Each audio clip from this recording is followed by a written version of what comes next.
दोस्तों नमस्कार। एक बार फिर से इस वीडियो में आपका स्वागत है। आज हम बात करेंगे the founder of Congress party A.O. Hume की। जी हाँ, ये वही व्यक्ति है जिन्होंने कांग्रेस पार्टी की स्थापना की थी 1885 में। आज इनके बारे में जानेंगे, तो चलिए शुरू करते हैं। सबसे पहले तो हम इनका पूरा नाम क्या था आप सबका उससे परिचय करवा देते हैं, जो कि बहुत कम लोगों को इनका पूरा नाम पता होगा। इनका पूरा नाम था एलेन ऑक्टेवियन ह्यूम।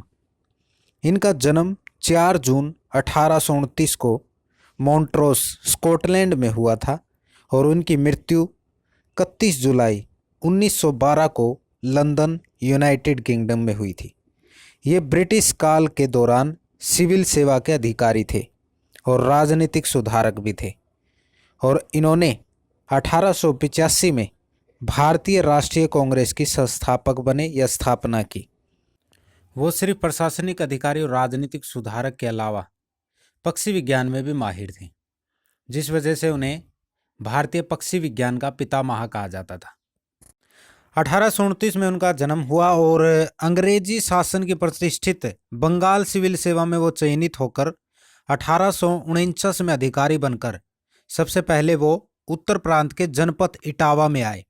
1857 के प्रथम विद्रोह के समय वे इटावा के कलेक्टर बने। कांग्रेस संस्थापक ह्यूम को भारतीय स्वतंत्रता आंदोलन के दौरान 17 जून 1857 को उत्तर प्रदेश के इटावा में जंग आज़ादी के सिपाहियों से जान बचाने के लिए साड़ी पहनकर ग्रामीण महिलाओं का वेश धारण कर भागना पड़ा था।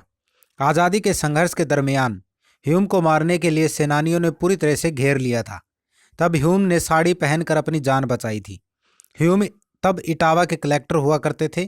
इटावा के 1000 साल और इतिहास के जरोखे में इटावा नाम ऐतिहासिक पुस्तकों में ह्यूम के बारे में इन अहम बातों का उल्लेख किया गया है। सैनिकों ने ह्यूम और उनके परिवार को मार डालने की योजना बनाई थी, जिनकी भनक लगते ही 17 जून 1857 को ह्यूम महिला के वेश में गुप्त रूप से इटावा से निकलकर बड़पुरा पहुंचे और 7 दिनों तक बड़पुरा में ही छिपे रहे। ह्यूम यानी कि ह्यूम को वैसे तो आमतौर पर सिर्फ कांग्रेस के संस्थापक के तौर पर जाना और पहचाना जाता है, लेकिन ह्यूम की कई पहचानें रही हैं। यमुना और चंबल नदी के किनारे बसे उत्तर प्रदेश के छोटे से जिले इटावा में 4 फरवरी 1856 को इटावा के कलेक्टर के रूप में भी ह्यूम की तैनाती अंग्रेजी सरकार द्वारा की गई। ह्यूम की कलेक्टर के रूप में पहली तैनाती थी। ह्यूम इटावा में अपने कार्यकाल के दौरान 1867 तक तैनात रहे। आते ही ह्यूम ने अपने कार्य क्षमता का परिचय देना शुरू कर दिया। 16 जून 1856 को ह्यूम ने इटावा के लोगों को जन स्वास्थ्य सुविधाओं को मद्देनजर रखते हुए मुख्यालय पर एक सरकारी अस्पताल का निर्माण करवाया तथा स्थानीय लोगों की मदद से ह्यूम ने खुद के अंश से 32 स्कूलों का निर्माण करवाया, जिसमें 5683 स्टूडेंट पढ़ते थे। और उससे भी खास बात यह थी कि उस समय लड़कियों की शिक्षा अच्छी नहीं मानी जाती थी, लेकिन उसके बावजूद भी 2 लड़कियों ने हिम्मत दिखाई और उनके स्कूल में पढ़ने के लिए आई। ह्यूम ने इटावा को एक बड़ा व्यापारिक केंद्र बनाने का निर्णय लिया। अपने ही नाम के उपनाम से ह्यूम ने ह्यूमगंज की स्थापना करके बाजार खुलवाया, जो आज बदलते समय में ह्यूमगंज के रूप में बड़ा व्यापारिक केंद्र बन गया है। ह्यूम को उस अंग्रेज ऑफिसर के रूप में माना जाता है जिसने अपने समय से पहले बहुत आगे के बारे में सोचा, बल्कि उसके लिए काम भी किया। वैसे तो इटावा का वजूद ह्यूम के आने से पहले से ही बहुत था, लेकिन ह्यूम ने जो कुछ किया उसकी मिसाल कोई दूसरी नहीं दिखती है। एक अंग्रेज ऑफिसर होने के बावजूद भी ह्यूम इतने उदार थे और इटावा के लिए इतना प्यार था कि वो बड़ी से बड़ी मुश्किल आने पर भी घबराते नहीं थे। इन्होंने भारत में भिन्न भिन्न पदों पर काम किया और 1882 में अवकाश ग्रहण कर लिया। इसी कारण ब्रिटिश सरकार के खुश न होने के कार्यों के फलस्वरूप भारत में अद्भुत जागृति उत्पन्न हुई। वे अपने को संगठित करने लगे। इस कार्य के लिए ह्यूम उनके लिए एक मोटिवेशन बने। 1884 के अंतिम भाग में सुरेंद्र नाथ बैनर्जी तथा व्योमेश चंद्र बैनर्जी और ह्यूम साहब के प्रयत्न से इंडियन नेशनल यूनियन का संगठन किया गया। 27 दिसंबर 1885 को भारत के भिन्न भिन्न भागों से भारतीय नेता मुंबई पहुंचे और दूसरे दिन सम्मेलन प्रारंभ हुआ। इस सम्मेलन का सारा प्रबंध ह्यूम साहब ने ही किया था। यह वही सम्मेलन था जिसे भारतीय कांग्रेस का पहला अधिवेशन कहा गया। ह्यूम भारतीयों के एक सच्चे मित्र थे।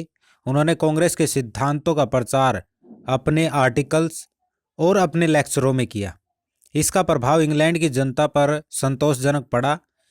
वायसराय लॉर्ड डफरिन के शासनकाल में ही ब्रिटिश सरकार कांग्रेस को शंका की दृष्टि से देखने लगी थी। ह्यूम साहब को भी भारत छोड़ने की आज्ञा मिल चुकी थी। अगर ह्यूम के मित्रों में देखें तो दादा भाई नौरोजी थे, सर सुरेंद्रनाथ बैनर्जी थे, सर फिरोज शाह मेहता थे, श्री गोपाल कृष्ण गोखले थे, श्री व्योमेश चंद्र बैनर्जी थे, श्री बाल गंगाधर तिलक थे। इनके द्वारा शासन और समाज में अनेक सुधार किए गए। इतने बड़े बड़े नाम ह्यूम के आसपास थे और उनके दोस्त थे।